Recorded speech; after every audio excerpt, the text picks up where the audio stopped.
Well, hi, friends, and welcome to NC Family's weekly update for the week ending Friday, November 8th. It has been quite a week, not only here in North Carolina, but across our nation. I'm joined by NC Family Counsel Jerry Royal and our Government Relations Associate Sharon Sullivan. Jerry, Sharon, welcome. Thank you. All right. It's great to have you here today.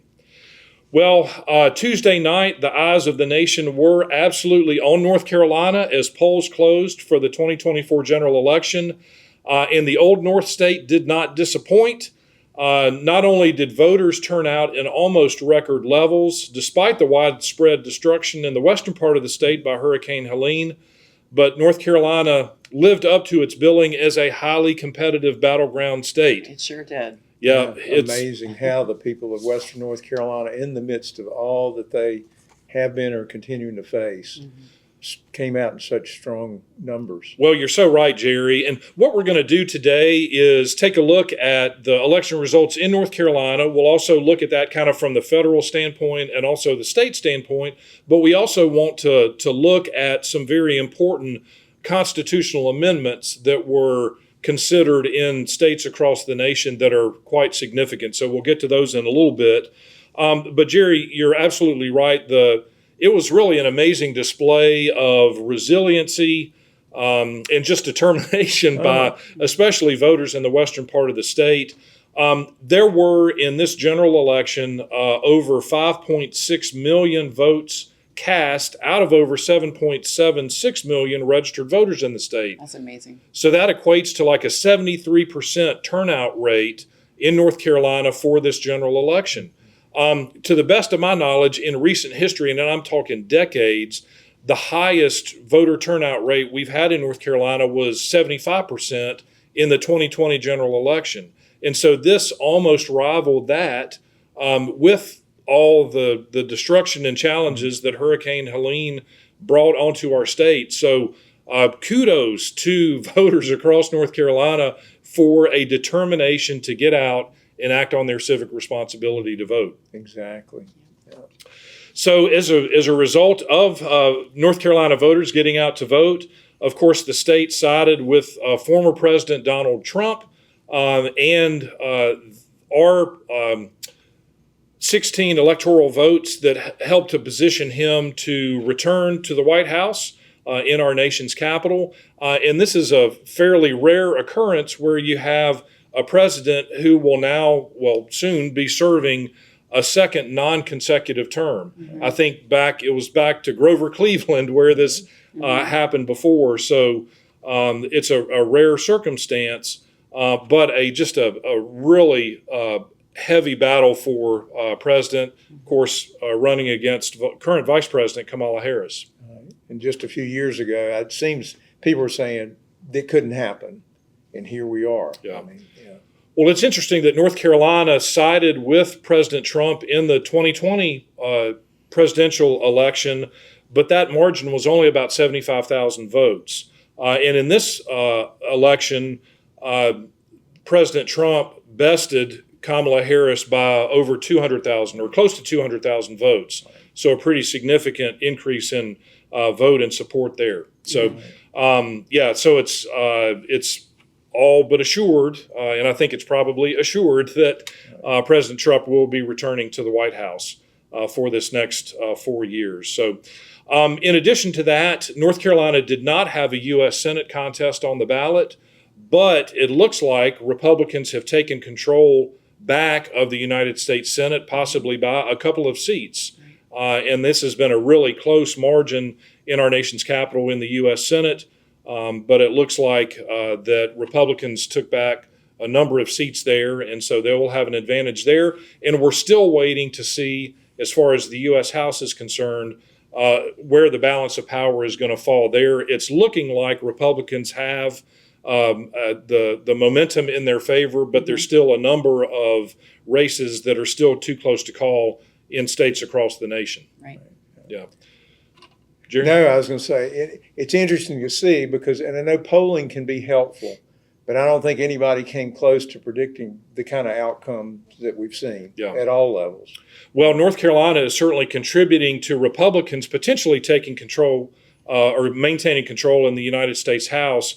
Our congressional delegation, we have 14 members of our congressional delegation. We picked up a 14th seat in the U.S. House after the 2020 census. And so our congressional delegation has shifted as a result of this election from 7 Republicans and 7 Democrats to 10 Republicans and 4 Democrats. So that's an additional 3-seat pickup in the U.S. House for Republicans just out of North Carolina. And so we saw that there were a number of incumbents that returned to Congress. Of those Democrats, Representatives Deborah Ross, Valerie Foushee, Alma Adams, and also Don Davis are Democrats that will be returning. And of course, the only really competitive congressional seat that we had in North Carolina was House District 1, Don Davis versus Lori Buckout. And that race looks like it's been decided by about 6,000 votes in favor of incumbent Democrat Don Davis. Also returning to the U.S. House are incumbent Republicans Greg Murphy, Virginia Fox, David Rouser, Richard Hudson, and Chuck Edwards. And then we have 5 new members of Congress that will be serving in their first term in the U.S. House. Addison McDowell, Mark Harris, Pat Harrigan, Brad Knott, and current North Carolina House Speaker Tim Moore, who won the race in U.S. House District 14, a new district or newly drawn district. And the legislature did go through the redistricting process again in 2023, and so they redrew the districts. Clearly, those districts favored Republicans and enabled Republicans to pick up 3 additional seats for Congress in North Carolina. So as far as governor and council of state, of course, we had a knockdown, drag-out race for governor in North Carolina. Democrat Josh Stein who currently serves as Attorney General, versus current Lieutenant Governor Mark Robinson, the Republican. And it was no surprise that Josh Stein won this by like 15 percentage points. Mark Robinson was very embattled by a lot of controversial things that came to light, and just the onslaught of ads and money that not only the Stein campaign but outside sources brought into the state in this race. Any observations there? No, it was. I mean, it's obviously had an impact on the race, and I think right near the end there were additional things that came up that, there's a lawsuit challenging what was brought out, but all of that had a tremendous impact. I think things were already moving because, like you say, things were embattled all along, but maybe went to a whole nother level because of the things that happened right near the end of the campaign. Yeah. So this was, very interesting to see. And then not only the governor, but lieutenant governor and other council of state races. North Carolinians are known for splitting their tickets, for going down the ballot and selecting not always based on party, but kind of going back and forth. And right now, currently, prior to this election, we've got a Democratic governor, a Republican lieutenant governor, a Democratic attorney general, Republican commissioners of agriculture and labor, et cetera. And so we saw a similar thing happen where North Carolinians in this election selected a Democrat for governor, but then a Democrat for lieutenant governor, Rachel Hunt, Democrat for attorney general, Jeff Jackson, and a Democrat for Secretary of State, Elaine Marshall, who's been serving in this office for many, many years. But also, North Carolina voters selected a Democratic superintendent of public instruction.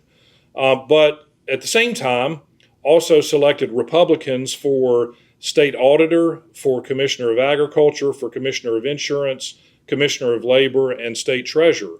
And so North Carolinians were selective in this. I think it's important and interesting to note that in these council of state races, there were 2 in particular where the Democrats were sought to tie the Republican candidates closely to Mark Robinson, anticipating that he was going to be a drag or pull them down as far as their electability and favorability with the voters. Those 2 races in particular were the Attorney General's race, Jeff Jackson against Republican Dan Bishop, and the State Superintendent of Public Instruction race, Democrat Mo Green versus Republican Michelle Morrow. And those were 2 races where in the Council of State, where the Democrats won and won fairly handily. Right. Yeah, it is. It's a mystery how all these different things can impact the outcome. But you mentioned the Secretary of State. I know Elaine Marshall has been elected, reelected numerous times, and I think the vote has never been very close in my memory. This time it was very close. So here you've got a long-serving Democrat who suddenly has a very close race, yet some of the other, like you say, Council of State races, that was not true. But that is one, as you were mentioning, John, where Lieutenant Governor Robinson was not part of what people saw and heard about as they were making their decision on that race. So it does sound like it had a big impact on some of the races. Yeah. Yeah. Well, and where the governor's race was decided by a wide 15-point margin, a lot of these other Council of State races were, they were all, the rest of them were in single digits, and some of them were fairly close. And so, that does show that I think North Carolina voters were discerning and selective in who they desired to vote for. And some of these things that we've talked about were reflected in the outcomes. Some other very close races there were 4 statewide judicial races on the ballot, 1 for the state Supreme Court and 3 for the state Court of Appeals. Republicans swept all 4 of those seats by narrow margins. I think the Supreme Court race was decided by about 10,000 votes, which relative to the millions of votes cast was pretty significant. But Republican Jefferson Griffin appears to have defeated Democrat Allison Riggs, in that race for a seat on the state Supreme Court. And then Republicans Tom Murray, Chris Freeman, and incumbent member of the State Court of Appeals, Valerie Zachary, appear to have secured seats on the North Carolina Court of Appeals. So very, very close races there. Those are always close races, but Republicans tend to have kind of a natural advantage in those statewide judicial races, and we saw that again this election. And now moving to the General Assembly, some very interesting outcomes in the state legislature.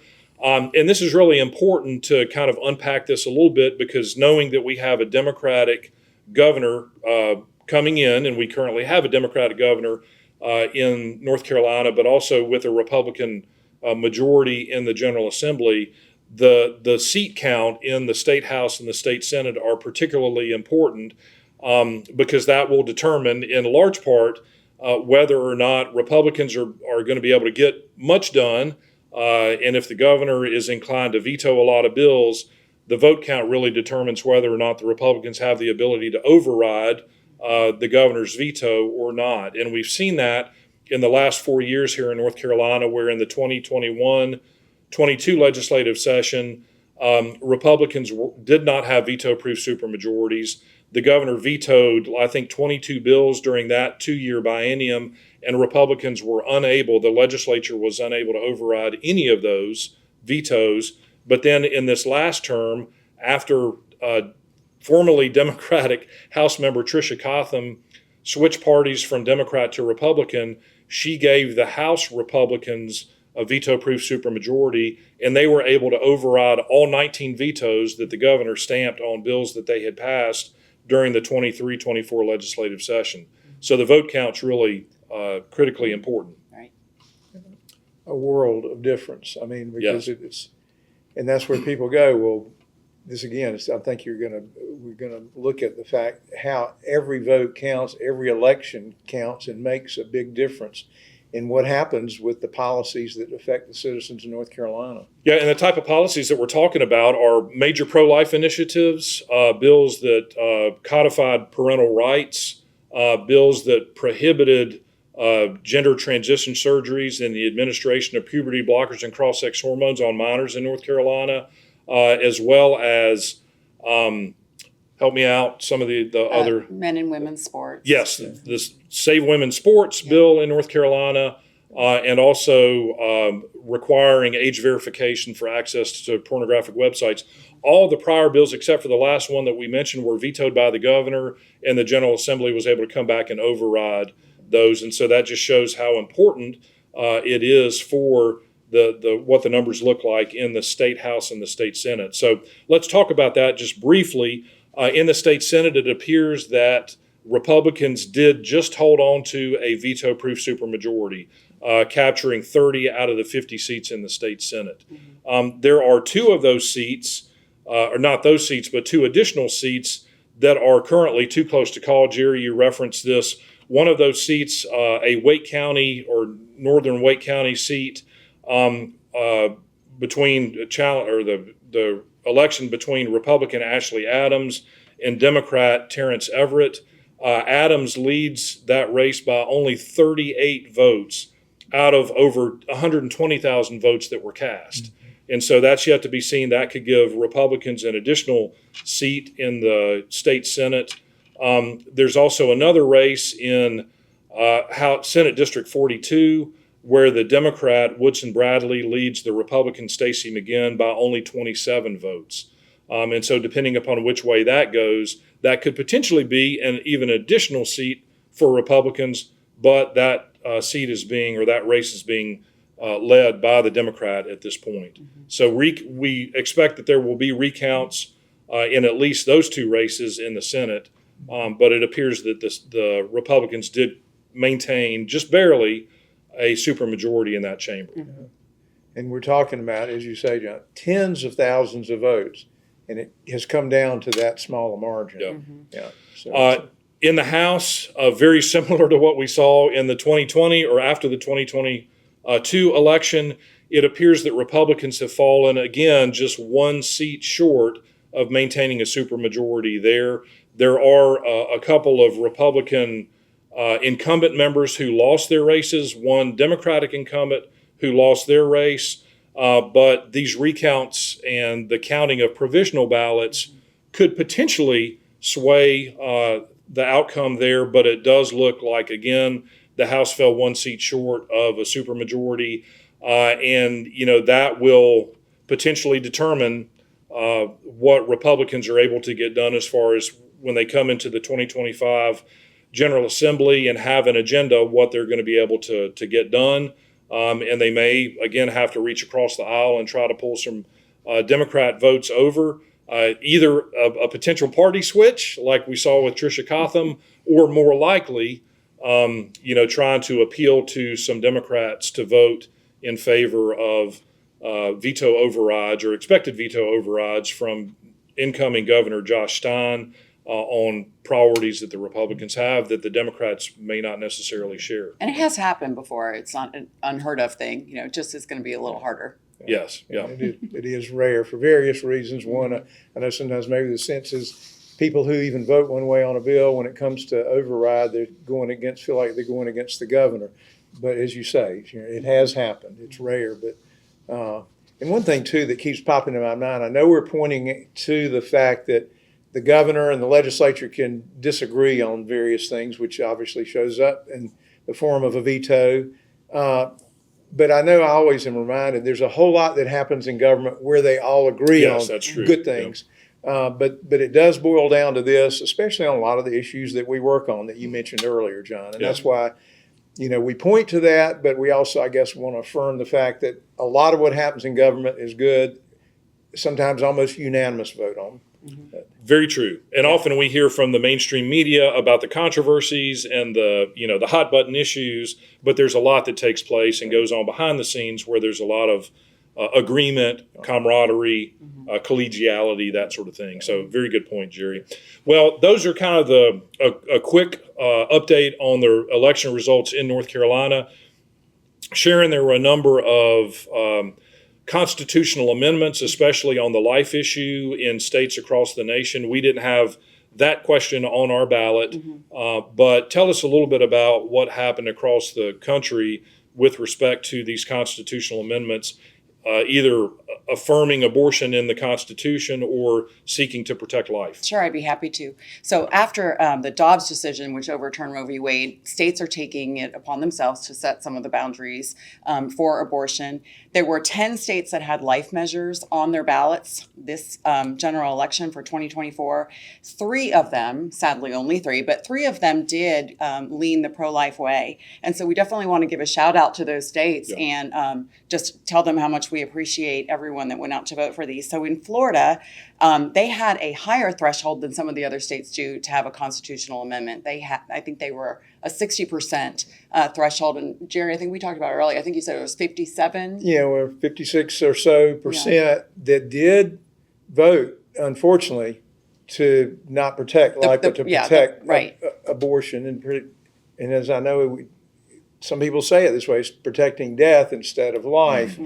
And tragically, the number was much higher than we would want, but the threshold was also higher. Right. And Governor DeSantis did work very hard to help prevent that measure from passing. And so they are still at a heartbeat or 6-week abortion limit. And then Nebraska also had an initiative on their ballot. They had 2, actually. One was a pro-life bill or initiative, and one was a abortion-leaning initiative. Fortunately, the abortion one did not pass, and they were able to pass the pro-life one. So congratulations, Nebraska. And then also South Dakota. They are a very, very pro-life state where they only allow abortion for the life of a mother. And so they were able to maintain that in their constitution. But there were, as we said, 10 total. So there were 7 states that did pass measures to enshrine the so-called right to abortion in their state constitutions. And real briefly, I'll just tell you who they are. It's Arizona, Colorado, Maryland, Missouri, Montana, Nevada, and New York. But Nevada has not passed yet because their amendment is kind of interesting in that you have to have 2 consecutive general election votes that it passes in order for it to become enshrined in their constitution. So that one, there's still time to work on that. But the sad thing about these is all of them were, the pro-abortion ones that passed, all of them were from viability, which would be about 24 weeks gestation and up. So some of them were up until birth. So we really have our work cut out for us in reaching out and educating people, letting them understand how important our voting is. And I will point out too, in North Carolina, a lot of these were citizen initiated where they got enough people to sign a ballot to put it on the ballot. But here in North Carolina, it cannot be citizen initiated. It has to be something that the General Assembly decides they're going to pass in order to put it on the ballot. And so, again, that's why those votes are so important when we're talking about fractions of votes getting people in or out of office. We really need to take this serious. It's our civic obligation, really, to do this. Well, and I think it's not only tragic, the passage of the provisions in 7 states that enshrined abortion in the Constitution, but the millions and millions of dollars and incredible efforts that were put into those from the abortion industry and abortion proponents. It's just really sad. So we really have our work cut out for us to help citizens across our state and across our nation understand the fundamental value of every life and why this is so important. Right. And it's not a political issue. It's an issue of fundamental rights, fundamental life for not only the mother, but that unborn child. Right. We need to reach the hearts and minds of people across this country. And as y'all have said, this is a strong reminder because since Roe versus Wade was overturned, other states that have voted prior to this week have voted to protect abortion and not protect life. So I think this has been a almost shocking realization for many of us that there is a lot that needs to happen, as you've said, informing people.